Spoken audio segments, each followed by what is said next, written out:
नमस्कार। चलिए आज एक ऐसी बचत योजना के बारे में बात करते हैं जो न सिर्फ पूरी तरह से सुरक्षित हो बल्कि जिस पर मिलने वाला रिटर्न भी पूरी तरह से टैक्स फ्री हो।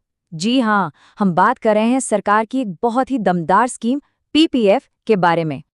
तो देखिए, सबसे पहला और सबसे बड़ा सवाल यही उठता है कि क्या सच में ऐसा कोई निवेश है जिससे मिलने वाले रिटर्न पर कोई टैक्स ही ना देना पड़े। ये एक ऐसा सवाल है जो अक्सर निवेशकों के मन में आता है और इसका जवाब जानना बहुत जरूरी है। और मजे की बात यह है कि इस सवाल का जवाब है हाँ, और वो जवाब हमें मिलता है पब्लिक प्रोविडेंट फंड यानी पीपीएफ में। यहीं से असल में पीपीएफ का असली जादू शुरू होता है, जो इसे बाकियों से बिल्कुल अलग बनाता है।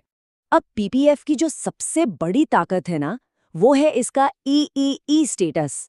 ईईई यानी एग्जेम्प्ट, एग्जेम्प्ट, एग्जेम्प्ट।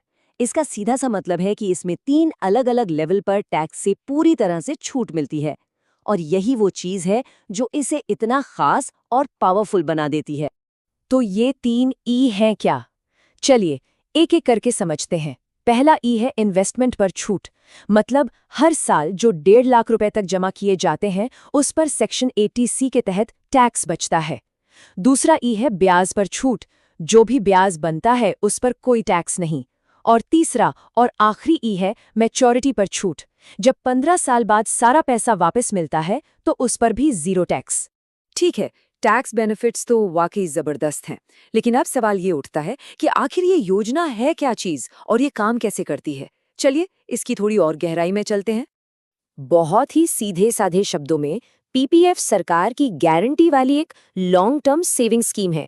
इसका मकसद ही यही है कि लोग अपने बड़े फाइनेंशियल गोल्स जैसे रिटायरमेंट हो गया या बच्चों की पढ़ाई के लिए बिना किसी रिस्क के पैसा जमा कर सकें। अच्छा, अब बात आती है रिटर्न्स की।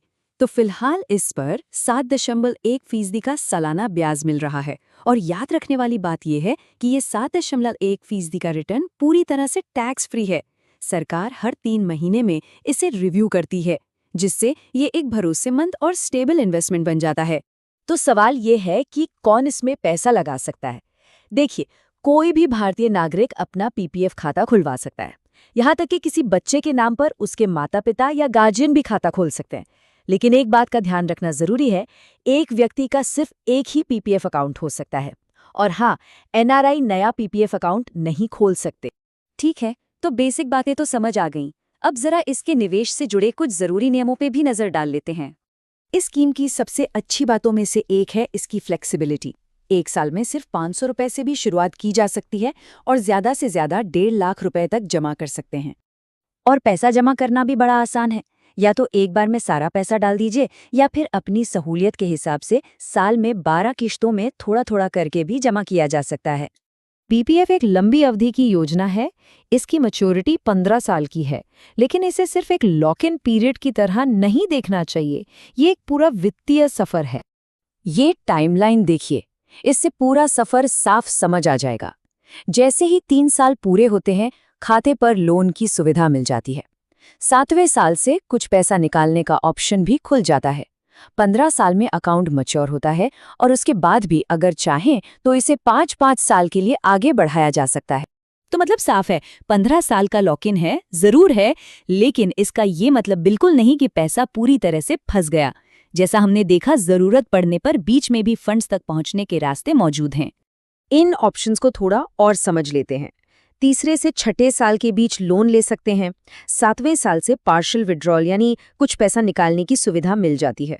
और अगर कोई बहुत ही ज़रूरी वजह हो, जैसे कोई मेडिकल इमरजेंसी या बच्चों की हायर एजुकेशन, तो 5 साल पूरे होने के बाद अकाउंट को समय से पहले बंद भी किया जा सकता है। चलिए, अब तक जो कुछ भी हमने समझा उसे एक बार फटाफट से दोहरा लेते हैं ताकि सारी मुख्य बातें दिमाग में बैठ जाएं। तो खास बातें क्या हैं? सबसे पहले ईईई स्टेटस यानी टैक्स की कोई चिंता नहीं। ब्याज दर लगभग 7.5% के आसपास रहती है। मैच्योरिटी 15 साल की है, लेकिन बीच में लोन और पैसा निकालने की सुविधा भी है। और इन्वेस्टमेंट सिर्फ 500 रुपए से शुरू होकर 1.5 लाख रुपए सालाना तक जा सकता है। तो आखिर में एक सवाल जरूर सोचना चाहिए, जिस तरह की सुरक्षा, फ्लेक्सिबिलिटी और इतने जबरदस्त टैक्स फायदे इसमें मिलते हैं, क्या पीपीएफ किसी भी लॉन्ग टर्म फाइनेंशियल प्लान की एक मजबूत नींव नहीं बन सकता? इस पर विचार करना तो बनता है।